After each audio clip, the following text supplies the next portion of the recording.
When The Cosby Show first appeared on television in the autumn of 1984, it felt like a burst of sunshine breaking through the ordinary rhythm of primetime entertainment. Week after week, families gathered around their screens to watch their Huxtables navigate life with a blend of humor and humanity that felt at once aspirational and achingly familiar. Cliff's playful wisdom and Claire's steadfast grace guided 5 children through the triumphs and stumbles of childhood, casting a warm glow over dinner table conversations and impromptu living room dance sessions. The series did not merely chase ratings, it shattered records, dominated awards seasons, and redefined what a family sitcom could be by placing a black family's intelligence, compassion, and complexity at its center. Yet beneath those comforting scenes lay hidden chapters of the actors who brought the Huxtable universe to life. 18 performers who graced the screen in roles both small and large have since passed on, and their off-camera stories are woven from threads of triumph, scandal, adversity, and quiet bravery. Many were seasoned stage veterans who battled segregation's sting on Broadway long before stepping onto the NBC soundstage. Some were rising stars whose brightest moments were obscured by illness or untimely tragedy. Others confronted the temptation to accept one-dimensional parts that compromised their dignity, choosing instead to mentor young artists in whispered late-night gatherings and to lobby writers for richer, more honest portrayals. What secrets simmered behind the scenes as these actors laughed and cried on camera?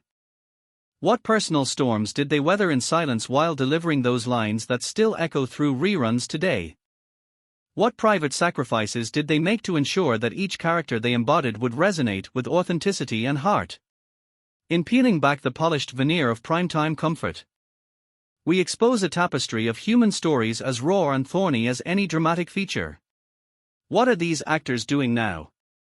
Although their voices may have fallen silent, their legacies endure in every gentle reprimand of a grandfather, every knowing smile of a mentor, and every fleeting cameo that left us wanting more.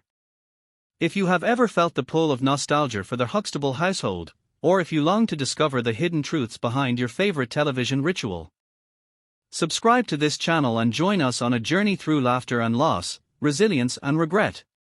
In the chapters ahead, we will honor those who are no longer with us by tracing their paths from humble beginnings to the spotlight, by exploring their personal triumphs and controversies, and by celebrating the courage that transformed a simple sitcom into a timeless testament of the human spirit. Earl Hyman, October 11, 1926 to November 17, 2017. Earl Hyman was born George Earl Plummer in Rocky Mount, North Carolina, at the height of Jim Crow segregation. When he was 4 years old, his family moved to Brooklyn in search of a better future, and it was in the hushed glow of a neighborhood church basement that he first discovered his gift for performance. A shy child who trembled through early poetry recitations, he felt a spark ignite within him as the congregation's applause washed away his fear. That spark carried him to New York's neighborhood playhouse, where he trained under some of the most demanding teachers of his generation. He absorbed their lessons without ever sacrificing his conviction that black actors deserved roles of dignity and depth. By 1984, when Bill Cosby invited Hyman to join The Cosby Show as Russell Huxtable, he had already spent nearly 6 decades on stage and screen. His Broadway credits included Shakespearean classics and modern dramas alike, and his resonant baritone had graced both early television and landmark theatrical productions. At 57, he carried every triumph and every slight into the role of Russell, delivering each gentle admonition and knowing smile with the weight of a man who had refused to accept caricatured parts. Early in his career, he famously walked away from a studio lot rather than portray a silent porter, an act of quiet rebellion that cemented his lifelong refusal to compromise on principle. On screen, Russell Huxtable became the epitome of patient wisdom. Audiences connected immediately with his soft laughter and his warm rebukes, moments that felt like life lessons stolen from real family dinners. Behind the scenes, Hyman meticulously reviewed every line of dialogue, insisting that Russell never speak for mere comic effect but always with the depth of lived experience. He believed that authenticity in performance could reshape audience expectations and elevate the very notion of what a sitcom character could be. Off camera, Hyman's brownstone apartment in Brooklyn transformed into a clandestine academy for young actors of color. He welcomed aspiring performers to midnight Shakespeare workshops where he drilled them on verse and on the courage to demand respect. He slipped cash into pockets when hungry students confessed struggle, and he quietly endowed scholarships to open doors he had fought so hard to unlock. His mentorship was fierce yet compassionate. A testament to his belief that the next generation should stand on his shoulders, not his shadow. In his private life, Hyman faced health challenges with his trademark discretion. He endured heart ailments and the fatigue of long days on set without once seeking public sympathy. Even as whispers of his frailty circulated, he returned each evening to his scripts, annotating worn playbills with margin notes on integrity, resilience, and self-respect. His laughter at cast parties and his willingness to share stories of early rejection became the stuff of legend among colleagues who revered him as both friend and guiding spirit. When Earl Hyman passed away on November 17, 2017, at the Lillian Booth Actors Home he had helped sustain through donations, the entertainment world lost more than a beloved sitcom grandfather. It lost a stalwart champion of artistic truth who had spent his life proving that performance could be an act of resistance. Every time Russell settles into that familiar armchair, offering a gentle correction or a proud nod, we hear the echo of Hyman's unbroken spirit, a reminder that true artistry requires both sacrifice and unwavering conviction. Clarice Taylor, September 20, 1917 to May 30, 2011. Clarice Taylor's life began on a Virginia tobacco farm where the air was thick with the scent of earth and the promise of hard labor. The daughter of sharecroppers, she grew accustomed early to long days under a blazing sun and nights spent listening to her grandmother's stories of survival and faith. Seeking a life beyond the narrow horizons of rural segregation, her family relocated to Harlem, and there the young Clarice discovered the stage. By day she worked at the postal office to help support her siblings. By night she poured her heart into the American Negro Theater, rehearsing lines under a single bare bulb and learning to wield her voice like a blade against injustice. When she finally stepped onto the set of The Cosby Show in 1984 at the age of 66, Clarice Taylor already possessed decades of triumph and trial. Her portrayal of Anna Huxtable, the gentle but unflinching grandmother, embodied the quiet authority she had cultivated through years of off-Broadway triumphs and a celebrated one-woman show that channeled the sacrifices of black women across generations. Critics had lauded her Obie Award for that solo performance, yet Hollywood often offered her only sweet old lady roles that paled in comparison to her fierce talent. Each invitation to play a harmless matriarch felt like a test of her resolve to seek characters of depth. Clad in Anna's embroidered sweaters and soft pearls, Taylor infused every line with layers of personal history. Her half-smile carried echoes of rural church pews and the resolve born from navigating New York's crowded tenements. Her whispered, "Child, don't you know better?" felt like both gentle reprimand and ancestral decree. Those moments of comedic warmth and stern guidance were built on Clarice's unspoken struggle against an industry that too often refused to see her full humanity. Off-camera she quietly challenged writers to give Anna moments beyond punch lines, scenes of vulnerability, of unguarded laughter, of simple maternal wisdom that could break stereotypes. Her private life was a tapestry of perseverance. She endured the loss of her husband in the 1950s and raised 2 children alone while pursuing an unpredictable career.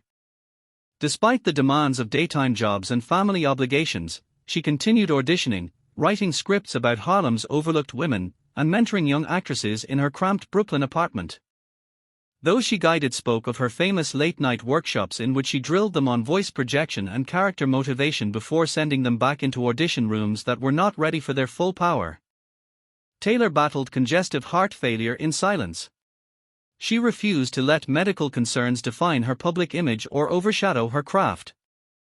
She maintained a punishing schedule of rehearsals and classes, quietly slipping cash to struggling students who knocked on her door seeking guidance.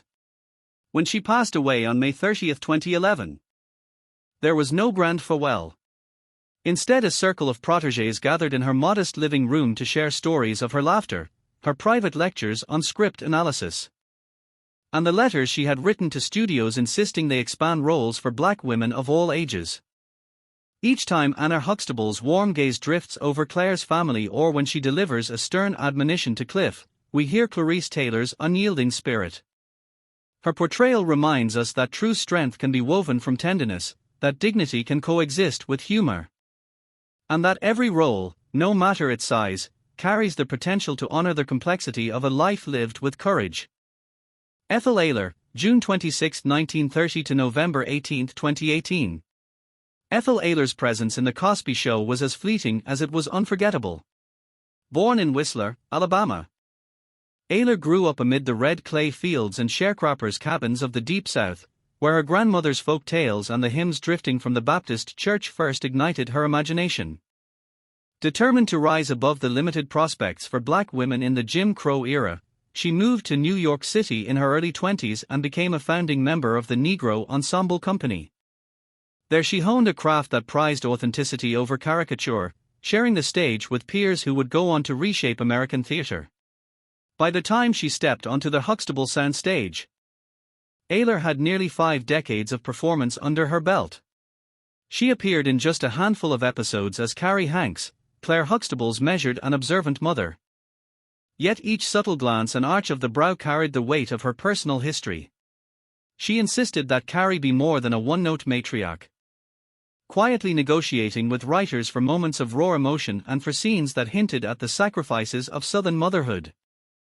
Behind that poised exterior lay countless late nights alone in her cramped Greenwich Village apartment, where she scribbled private poems about identity and exile, verses she would never publish but which informed every role she inhabited.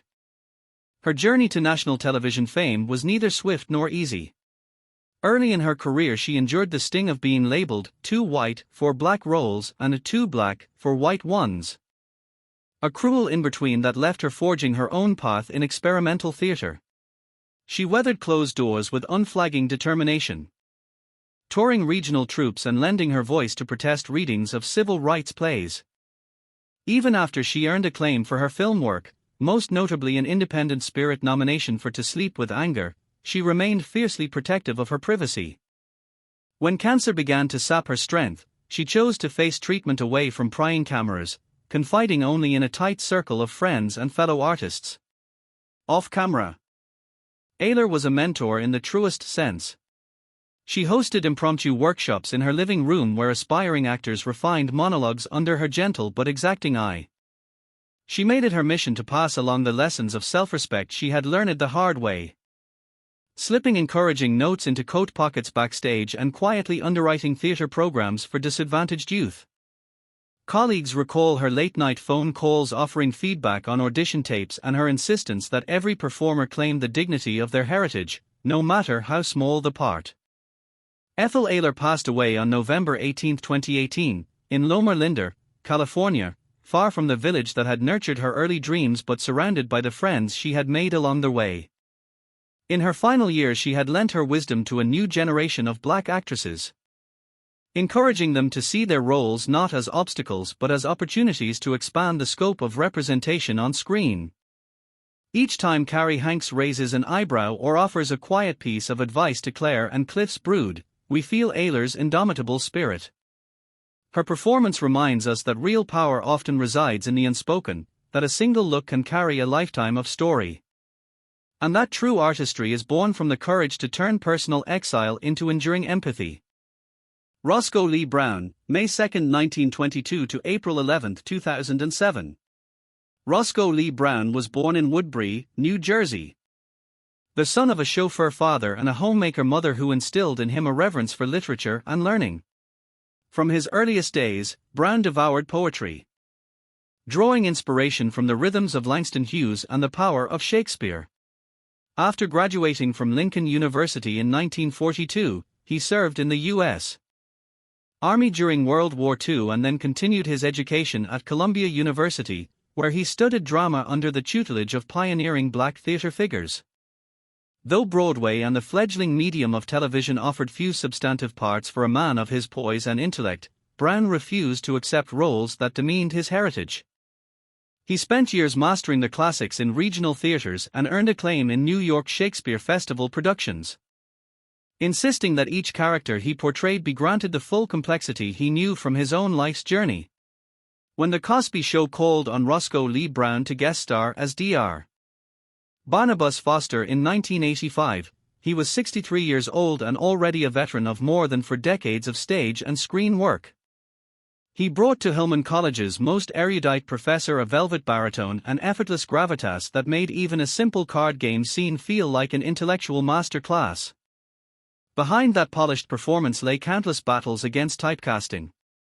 Brown had once turned down a lucrative film contract rather than play a simplistic villain, telling his agent that earning a paycheck was no substitute for preserving his dignity and the dignity of his community. That act of defiance became legendary among his peers and set the tone for the principled career he would sustain for decades. His role in The Cosby Show was more than a guest spot. It was an opportunity to challenge sitcom conventions. Brown lobbied the writers for lines that reflected Foster's genuine scholarly passion rather than resort to broad, one-dimensional humor. He spoke with conviction about how race informed Foster's worldview, slipping subtle references into his dialogue about the struggles of black intellectuals. Colleagues remember him pressing the script supervisor for historical accuracy in classroom references and coaching quieter cast members on the cadences of classical verse. Off camera, he hosted impromptu salon evenings in his Manhattan Brownstone, where actors and writers gathered to read new black plays, dissect verse, and debate the pitfalls of Hollywood's narrow vision. He kept a private library of rare manuscripts by black dramatists and quietly funded small print runs to ensure those works reached a wider audience. In his private life, Brown was both generous and guarded. He married twice, first to fellow actor Lillian Heyman and later to artist and educator Annabelle West, but the demands of a pioneering career often kept him on the move, touring regional theaters and traveling for film shoots. Despite whispers of loneliness in later years, he channeled his energies into mentorship, slipping letters of recommendation into students' portfolios and leaving modest endowments at Lincoln University to support drama scholarships.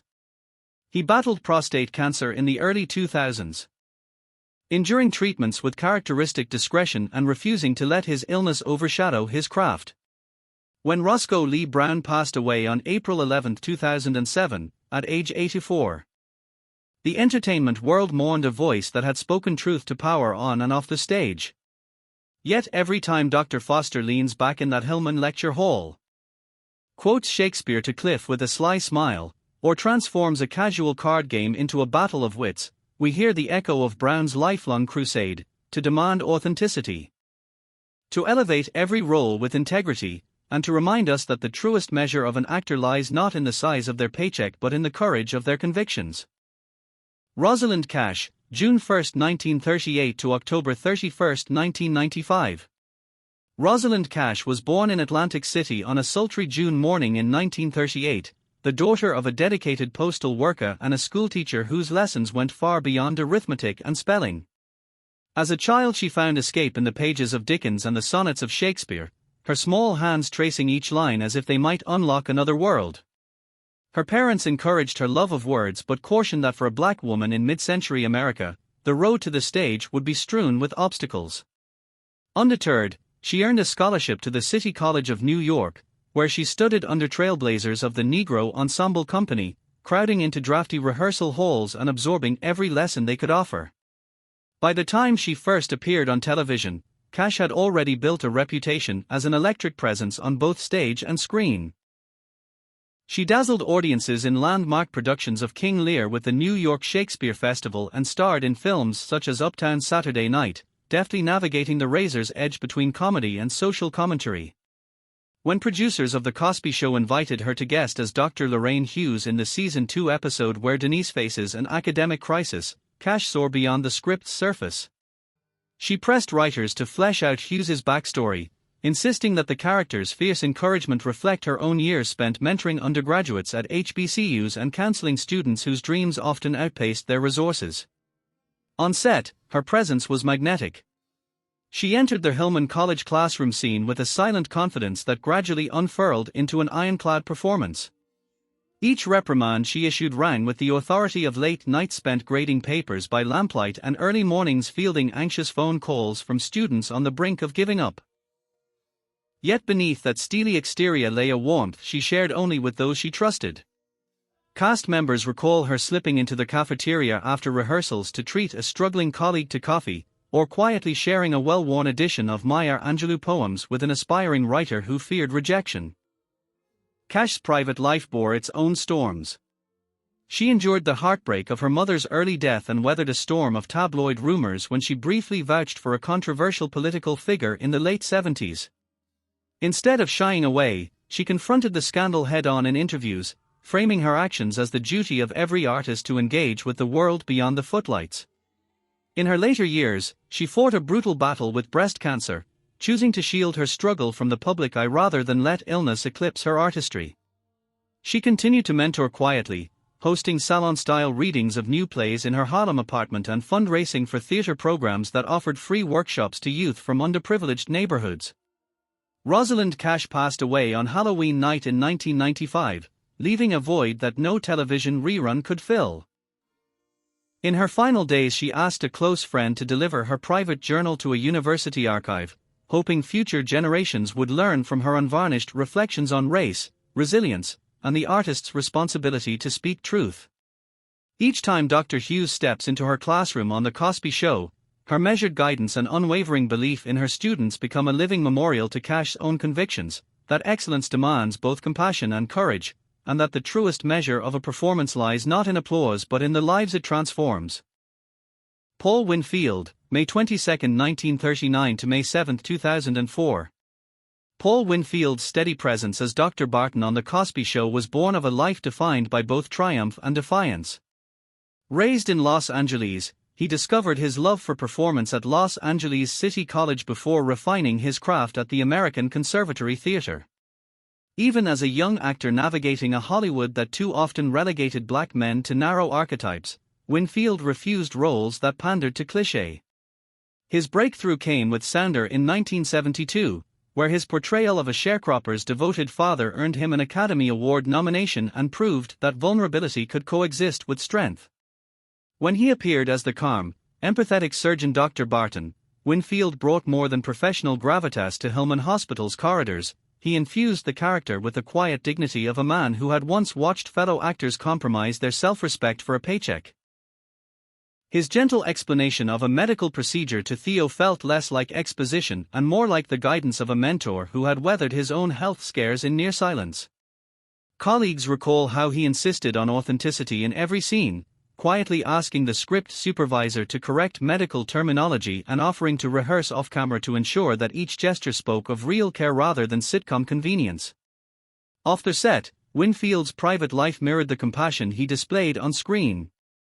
He mentored young performers in Los Angeles through the Screen Actors Guild, sharing not only audition tips but also hard-won lessons about owning one's identity in an industry quick to erase it. He was among the first prominent actors to speak publicly about his struggles with his own sexuality, choosing honesty over the safety of silence at a time when few would follow his lead.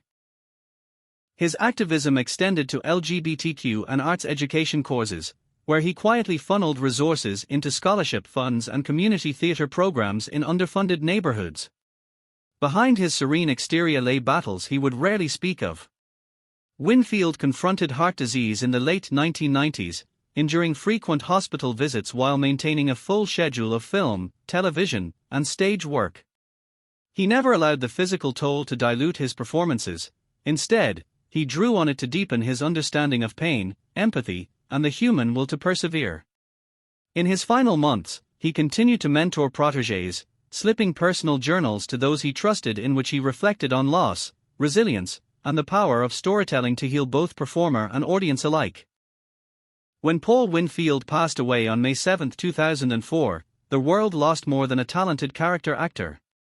We lost a courageous trailblazer who had confronted Hollywood's limitations, reshaped its expectations, and proven that integrity need never be sacrificed for success. Each time Dr. Barton offers reassurance to a worried patient, we feel the echo of Winfield's unwavering spirit and his belief that true healing, whether on screen or in life, begins with the honesty to face one's own heart. William Thomas Jr., November 8, 1947 to November 14, 2020. William Thomas Jr. arrived on the Cosby Show set bringing a quiet dignity born of a life woven from both faith and theater. Born in Columbus, Ohio, he grew up balancing church choir rehearsals with neighborhood basketball games, his deep voice finding harmony in gospel hymns long before he discovered the magic of Shakespeare. After earning a drama scholarship at Western Kentucky University, he toured regional theater productions, honing his craft in roles that ranged from romantic lead to Shakespearean nobleman. Yet despite his classical training, Hollywood seldom offered him parts that reflected his breadth. He spent years auditioning for character roles, often cast as stern authority figures or background clergy rather than the fully realized men he knew himself to be. When The Cosby Show introduced Dabney Bricky, Sandra Huxtable's fiancé and minister in training, Thomas saw an opportunity to infuse a sitcom with layers of spiritual authenticity and gentle humor. He lobbied the writers to flesh out Bricky's relationship with Sandra beyond seasonal plot devices, arguing that viewers would connect more deeply if his character carried the weight of personal conviction and vocational calling. On screen, Bricky's thoughtful pauses and warm laughter reflected Thomas's own devotion to community ministry and to their belief that faith could be portrayed without caricature or sermonizing. Behind the scenes, Thomas's private life was as multifaceted as his roles. Ordained as a Baptist minister in the late 1970s, he split his time between pulpit duties at a modest Atlanta congregation and rehearsals in New York's off-Broadway theaters, refusing to allow either calling to eclipse the other. His sermons were known to wrap biblical passages around theatrical metaphors, urging parishioners to see their daily struggles as part of a grander narrative. In the rare interviews he granted, he spoke passionately about the need for black actors to draw on their spiritual roots as sources of strength, not mere backdrops for cliched stereotypes. Yet adversity followed him. In the mid-1990s, tabloids circulated rumors of friction between Thomas and a prominent co-star, whispers he later brushed off as misunderstandings born of long hours and creative pressures. More quietly, he battled diabetes for over a decade, managing his health without allowing it to define his public image.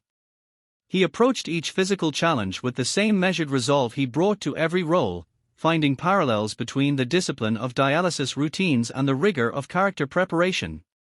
Perhaps most surprising were the stories of Thomas's late-night writing sessions, tucked away in a small home office where he drafted sermon scripts that doubled as one-man monologues.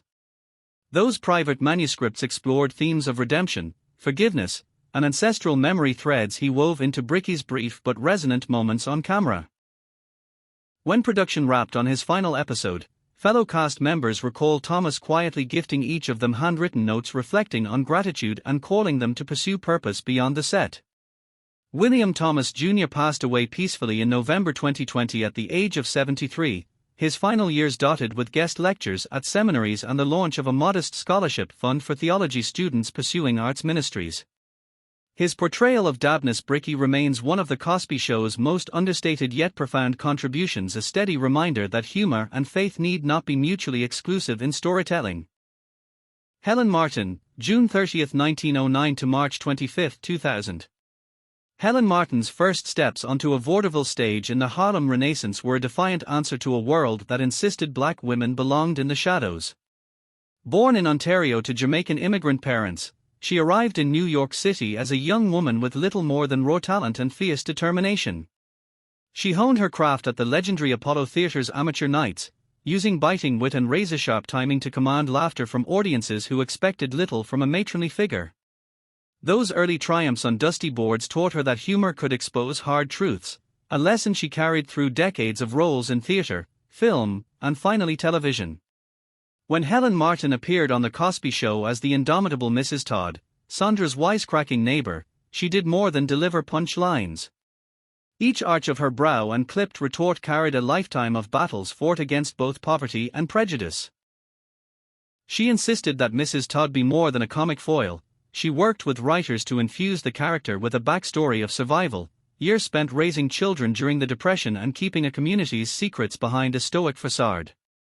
Off-camera, Martin was known for her unannounced workshops in her modest Manhattan apartment where emerging actresses learned to throw their voices, sharpen their comedic timing, and claim every inch of stage presence they deserved. Her private life was marked by sacrifices she rarely spoke of. Martin was widowed young and raised her daughter alone while touring the country in bus and truck theatre troupes. She watched as colleagues traded integrity for fleeting fame, yet she refused to follow their path. When scripts called for her to play subservient or one-dimensional roles, she walked away, leaving behind the promise of a paycheck rather than surrender her self-respect. In those moments, she believed, she unmade the very chains that had sought to bind her. As the years passed, Martin's health waned, but her spirit never dimmed. Even in her 90s, she could be found backstage offering words of encouragement to castmates, slipping them handwritten notes that spoke of resilience and the glory of hard-fought success. She battled heart disease and arthritis in private, never allowing the aches of age to cloud the clarity of her performance or the generosity of her mentorship. When Helen Martin passed away in March 2000 at the age of 90, those who knew her spoke of a matriarch who had bridged eras, connecting the ragtime rhythms of Harlem's heyday with the polished sets of 1980s television. Every time Mrs. Todd unleashes her feisty wisdom on The Cosby Show, we feel Martin's indomitable energy, the laughter born from struggle, the strength honed through sacrifice, and the uncompromising belief that a single voice, no matter how seasoned, can still ignite change. Gilbert Lewis, 1936, July 7, 2015. Gilbert Lewis was born in Philadelphia in 1936, the son of a postal clerk and a seamstress who instilled in him a fierce work ethic and a love of storytelling. As a boy, he performed in neighborhood church plays, his deep voice carrying gospel hymns long after the service had ended. Drawn to the stage mystery, he moved to New York in his early 20s, studying at the Actors Studio and cutting his teeth in off-Broadway productions that tackled themes of race and resilience. Critics praised his authority in serious dramas, yet when he sought roles that reflected the full spectrum of black life, he found himself repeatedly cast as uniform types: policemen, doormen, porters, each a reminder of Hollywood's narrow imagination. When The Cosby Show offered him the role of Officer Andrew Gilmore, Lewis confronted the familiar trap of typecasting head-on. He negotiated with writers to flesh out Gilmore's backstory, arguing that a Brooklyn beat cop deserved more than perfunctory greetings and convenient exits. He infused every nod to Cliff Huxtable's "Good evening, officer" with the weight of a public servant committed to community partnership, rather than the caricature of law and order tropes. On screen, Gilmore's genial presence and knowing smile spoke to Lewis's own belief that representation must carry dignity, even in a sitcom's brief interludes. Off-camera, Lewis's life was a testament to the very community service he portrayed. He volunteered with the Police Athletic League, mentoring inner-city youth and using theater workshops to teach conflict resolution and self-confidence. He drew on his early experience at the Actors Studio to guide troubled teens through role-playing exercises that helped them empathize with authority figures and each other. His deep baritone, familiar to sitcom audiences, became a tool to calm agitated groups during neighborhood disputes he helped mediate. Yet adversity shadowed his path. Lewis endured a near-career-ending bout of tuberculosis in his 30s, a disease he battled in near isolation before returning to the stage with renewed purpose. He transformed his health scare into a mission to improve conditions in urban shelters, using his modest earnings to fund simple repairs and to lobby city officials for better ventilation in communal living spaces.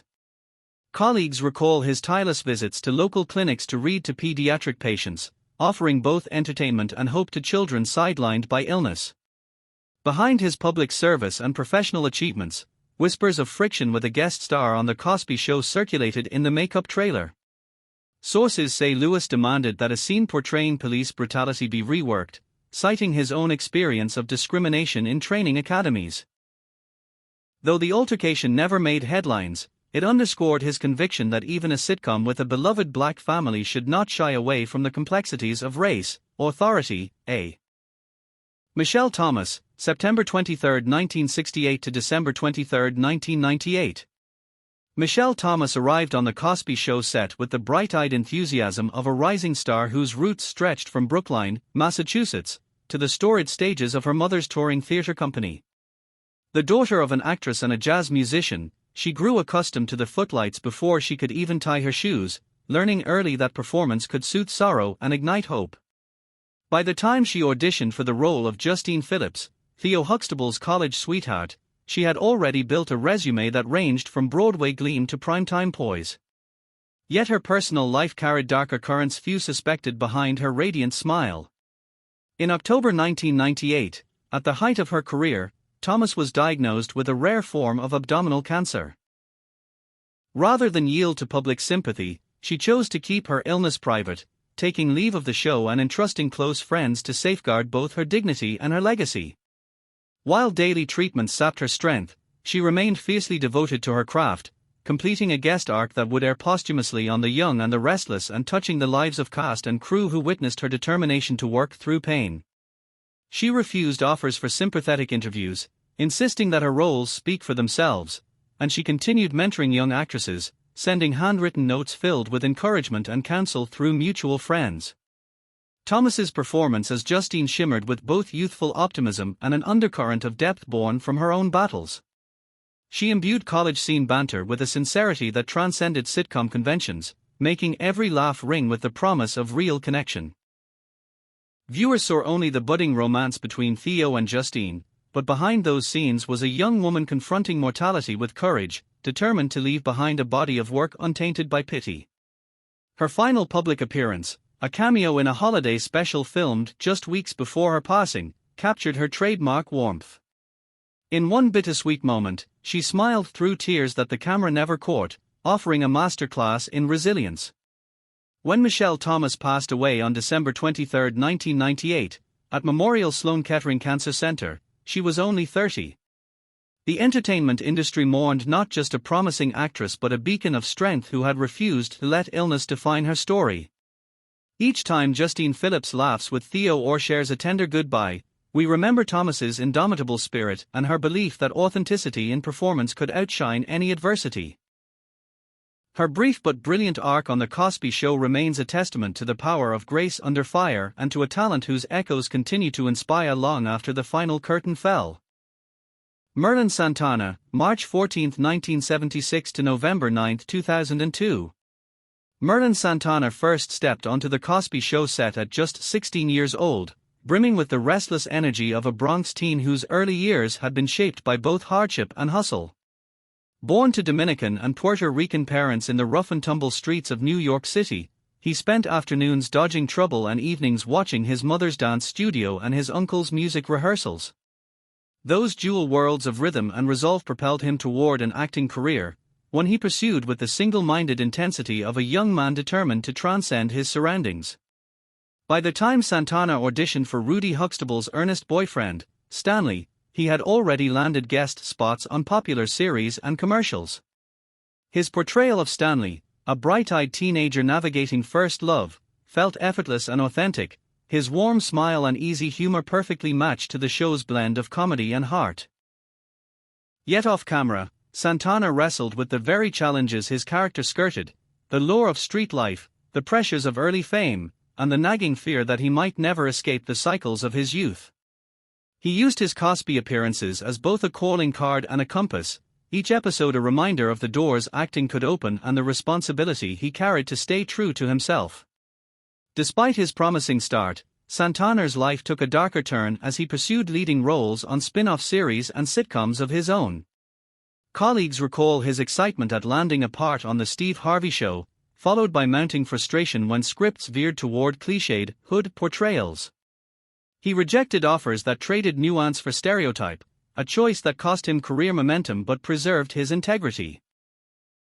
In quieter moments, he slipped R&B albums to aspiring musicians on set and held impromptu acting workshops on his trailer steps, urging younger cast members to guard their dreams against the industry's lowest expectations. Tragically, Santana's own story was cut brutally short. On November 9, 2002, at age 26, he was shot and killed outside a recording studio in Los Angeles, an act of senseless violence that mirrored the perils he had long sought to outrun.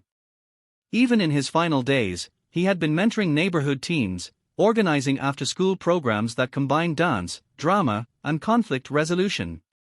He believed fervently that art could offer a lifeline where hope seemed scarce. When Merlin Santana appeared as Stanley, viewers saw a bright future in his playful banter with Rudy. Today, every time that college-aged innocence surfaces on screen, we remember the hard-won authenticity Santana brought to his work and the stark contrast of his own struggle to survive. His brief but memorable run on The Cosby Show stands as both a celebration of youthful promise and a somber reminder of a talent lost too soon. A young man who used art to transcend adversity and whose spirit continues to resonate in every loving glance and tender laugh he shared on camera.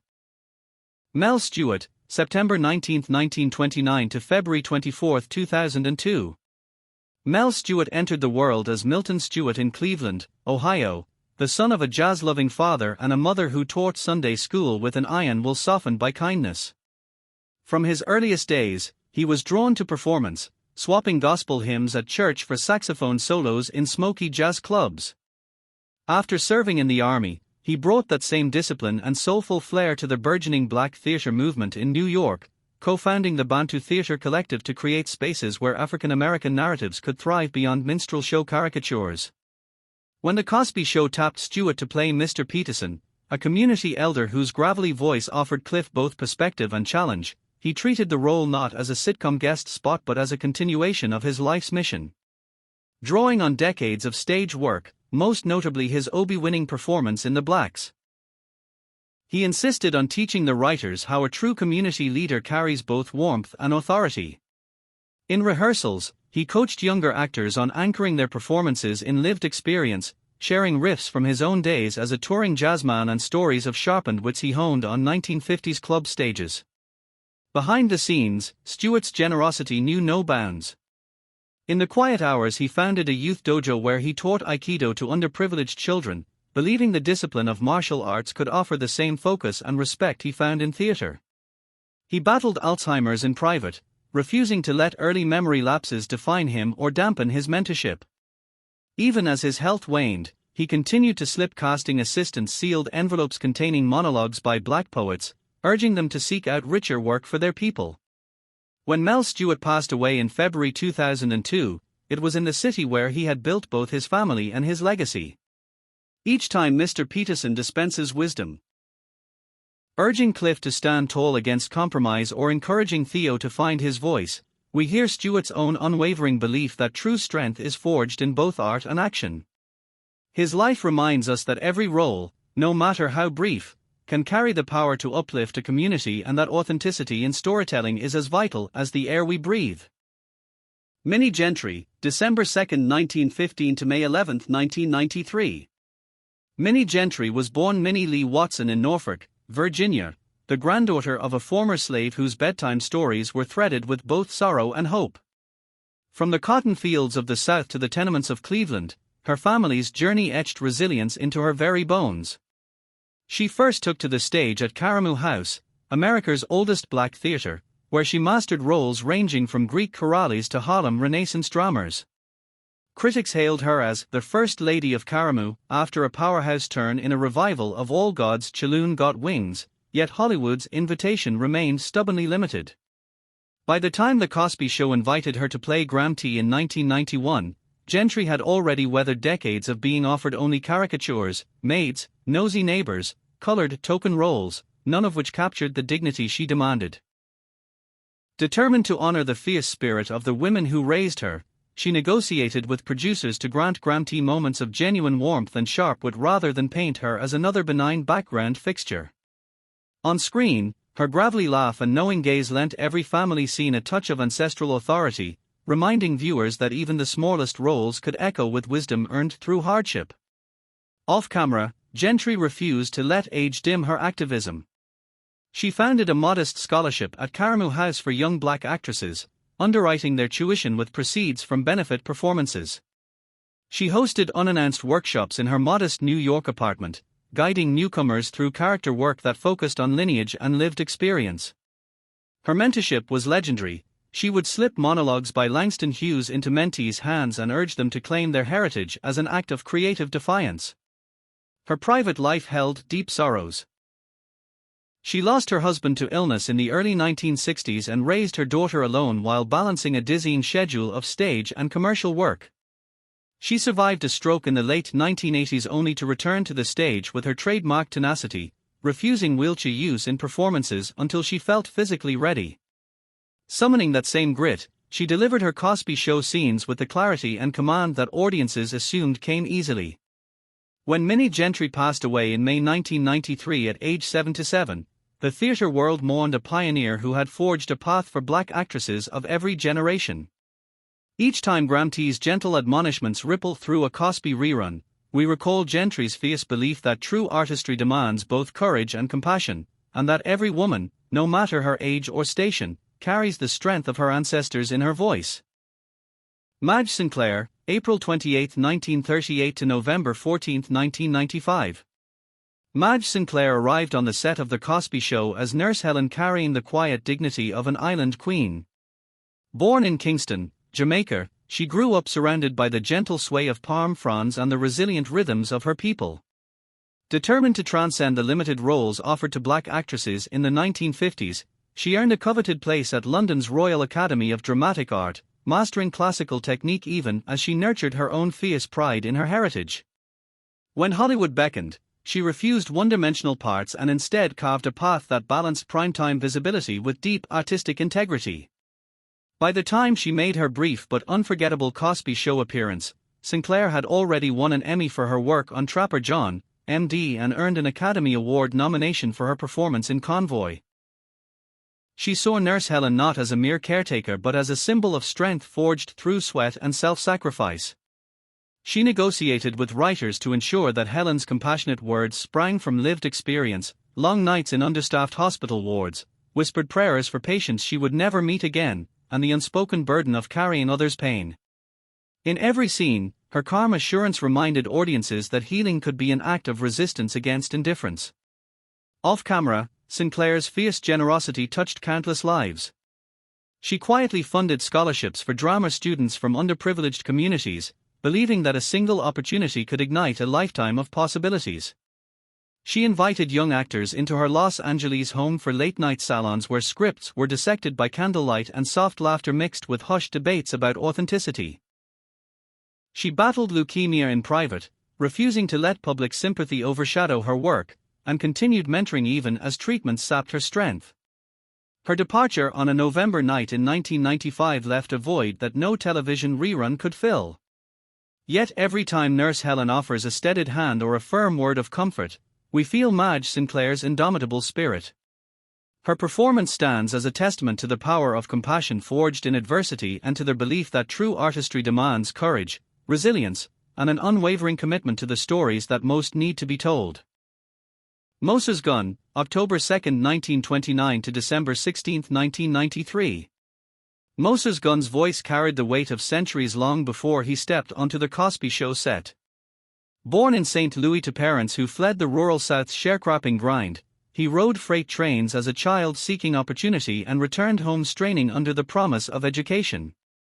After serving in the Army, he poured his resolve into Lincoln University and Juilliard, emerging as a founding member of the Negro Ensemble Company, where he fought to ensure black playwrights saw their truth staged without compromise.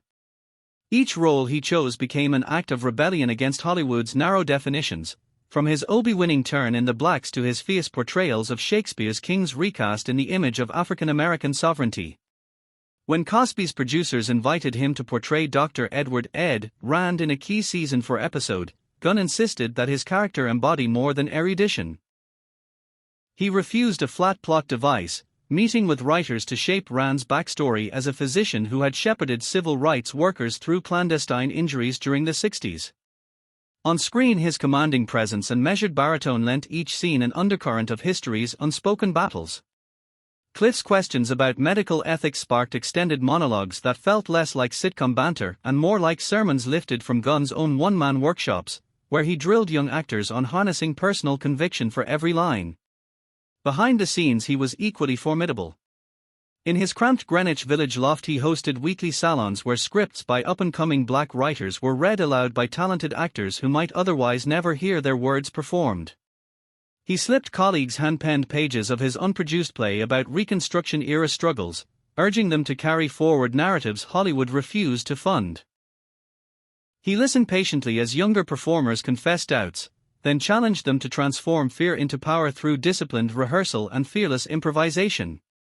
Gunn's private life was shaped by a fierce code of integrity that sometimes cost him comfort. He turned down roles that required him to play criminal stereotypes, even when that meant walking away from steady paychecks and high-profile projects. Colleagues whispered of his terse exchange with a network executive who suggested Rand deliver a throwaway joke at the expense of a black patient. Gunn refused, insisting that every character he portrayed must reflect the dignity of the community he represented. That confrontation cemented his reputation as a man unafraid to stand alone in pursuit of truth. In the fall of 1993, Moses Gunn's health faltered. He battled asthma and heart complications in near silence, confiding only in his closest friends as he completed final rehearsals for revival of Ma Rainey's Black Bottom. When he passed away on December 16, the theater world mourned a titan whose love for craft had never wavered. In reruns of The Cosby Show, each time Dr. Rand offers quiet assurance or delivers a pointed critique of Cliff's eagerness, we feel Gunn's unwavering spirit alive in the cadence of his speech and the steely kindness of his gaze. His legacy endures in every actor he mentored, every script he inspired, and every moment on screen when art rose defiantly to meet the complexities of the human soul. B.B. King, September 16, 1925 to May 14, 2015. Riley B. King's first notes drifted through the cotton fields of Itterbeiner, Mississippi, where sharecroppers labored beneath a relentless sun and the blues rose from raw desperation into communion. Born the son of a farmer and a sharecropper's daughter, young Riley taught himself guitar by the flicker of kerosene lamps, bending strings into groans that spoke for the voiceless. Decades later, after shattering segregation's color lines at concert halls across America and earning the title, King of the Blues, he stepped onto the Hillman College stage in a rare television cameo as Professor Riley Jackson. On The Cosby Show, King refused to be a simple musical interlude. He worked with writers to weave Jackson's backstory of clandestine juke joint gigs and secret charity concerts for struggling students into every line of dialogue. When he lifted his Lucille guitar, the notes carried the weight of Jim Crow's injustices and the triumph of black communities who turned hardship into song. He coached Theo's first tentative strum, urging the young actor to find his own voice rather than mimic a legend. Behind the scenes, King quietly funneled tour proceeds into scholarships for Hillman College-style music programs, determined to ensure that the next generation of artists could learn without chasing pay-to-play hustles. Even as diabetes and heart ailments shadowed his later years, King refused to let illness dim his mission. He continued touring relentlessly into his 80s, each night pouring sweat and soul into performances that left audiences breathless. He never sought pity or public attention for his health. Instead, he let his music speak of resilience, of an unbroken spirit that refused to bow to adversity. When B.B. King passed away in hospice care in Las Vegas on May 14, 2015, the blues world mourned not only its greatest ambassador but a cultural warrior whose strings had bent the arc of history toward justice. Every time Professor Jackson's guitar chords ripple through a Cosby rerun, we feel King's enduring conviction that art can heal wounds, that every note can be an act of resistance, and that the deepest lessons of the human heart are caught not in words but in the spaces between them. Joe Seneca, January 14, 1919 to August 15, 1996. Joe Seneca's first spotlight was not on screen but on nightclub stages, where his soulful baritone and evocative lyrics enchanted audiences under smoky lights. Born Joel McGee Jr. in Cleveland, Ohio, he discovered early that his voice could carry both joy and sorrow with equal intensity. After touring with the R&B group The Three Riffs and penning the ballad "Break It to Me Gently," Seneca turned to acting, co-founding the Negro Ensemble Company to champion stories that Hollywood ignored. He built a reputation as a character actor who could slip into any role, painter, shopkeeper, preacher, and imbue it with depth drawn from his own life's canvas.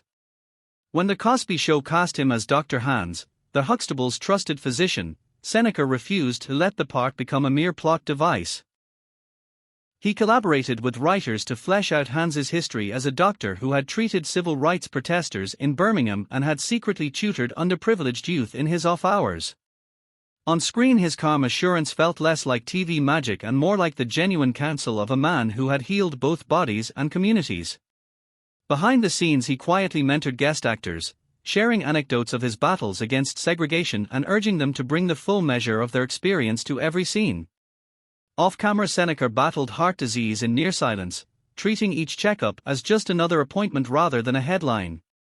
He continued singing at charity events and slipped invitations to his private songwriting workshops into the hands of aspiring musicians. When he passed away in August 1996, his eulogy was carried not on marquees but in the hushed gratitude of those whose careers he had quietly nurtured. Every time Dr. Hans offers a measured diagnosis or a comforting smile, we feel Seneca's legacy, the conviction that healing and art are acts of profound humanity. Red Buttons, February 5, 1919 to July 13, 2006. Aaron Schwott, known to the world as Red Buttons, stepped into the Cosby Show as Jake, the no-nonsense appliance store owner, yet his life had been a century-spanning odyssey from vaudeville bills to Hollywood stardom. Born to immigrant parents in Manhattan, he learned to command attention as a child busboy who mimicked the comedians he saw at the local burlesque house. His bright red hair and fiery humor earned him a spot on Broadway revues, an Academy Award for Sayonara, and a self-titled variety show. When he appeared on the Hillman College set, Buttons refused to phone in his cameo. He insisted on a backstory for Jake as a World War II veteran who had opened his first shop with GI benefits and who still remembered the price of every wartime victory. On camera, his crackling timing and mischievous grin elevated every exchange with Cliff, turning a routine sitcom scene into a masterclass in comedic economy. Off-camera, he mentored young comedians at the Friars Club, drilling them in timing and in the importance of protecting one's dignity even when the laughs come easy. In his later years, he battled vascular disease with the same resilience that had carried him through burlesque raids and studio blacklists. He refused charity dinners, choosing instead to fund scholarship programs for aspiring performers who showed raw potential but no means to pursue it. When Red Buttons passed away in July 2006, he left behind a legacy of grit and grace that few entertainers can match. Every time Jake offers a wry retort or a knowing wink on The Cosby Show, we hear Buttons' own laughter echoing through history, a reminder that true artistry springs from a lifetime of perseverance, reinvention, and an unshakable belief in the power of humor to heal and to unite. As the final note of our tribute echoes, we return once more to that cozy brownstone on Bishop Avenue, where the Huxtable family taught us that laughter and love can bridge the widest divides. 18 remarkable artists, each a pioneer in their own right, lent their voices, their wisdom, and their unspoken struggles to the Cosby Show's tapestry. They were veterans who shattered color barriers on Broadway and in film, rising stars whose bright futures were dimmed far too soon, and character actors who refused to accept one-dimensional parts. Their legacies endure in every knowing glance, every gentle rebuke, and every moment of warmth that still radiates from our screens decades later. Earl Hyman gave us a grandfather whose quiet authority was born of fierce integrity. Clarice Taylor embodied maternal strength forged in hardship. Ethel Ayler and Helen Martin whispered ancestral truths through subtle expressions. Roscoe Lee Brown and Moses Gunn proved that even a guest appearance could carry the gravitas of a lifetime's conviction. Rosalind Cash and Madge Sinclair showed us how compassion and resilience could coexist. Paul Winfield and Michelle Thomas reminded us that vulnerability can shine as brightly as any armor of confidence. William Thomas Jr. and Gilbert Lewis wove faith and public service into their portrayals. Mel Stewart and Minnie Gentry nurtured community bonds on and off camera. Merlin Santana and Joe Seneca channeled youthful promise and soulful depth into fleeting but unforgettable scenes. Red Buttons and B.B. King turned comedy and music into acts of resistance. Some of these artists triumphed by refusing roles that compromised their dignity. Some stumbled under the weight of illness or untimely violence. Some walked away from lucrative offers rather than sacrifice their principles. And some overcame every adversity to mentor the next generation, ensuring that their conversation about representation, depth, and authenticity would continue long after their own final curtain. In the end, The Cosby Show's greatest success was not its ratings or its awards but its willingness to humanize every member of a black family as fully as any Hollywood stereotype had ever allowed. Its failures remind us that no series is immune to the tragedies and injustices of the world it reflects, nor should it be, for art that ignores real pain offers little solace. Its enduring power comes from the authenticity and heart these 18 actors brought to each role, their off-screen battles lending weight to every line delivered. If their stories have moved you, if you felt the gentle tug of nostalgia mixed with the raw reality of their lives, subscribe now and hit the bell. Join us as we continue to explore the hidden chapters behind the films and shows that shaped our lives. Together, we will honor the memories of more artists who dared to transform entertainment into a platform for truth, courage, and compassion.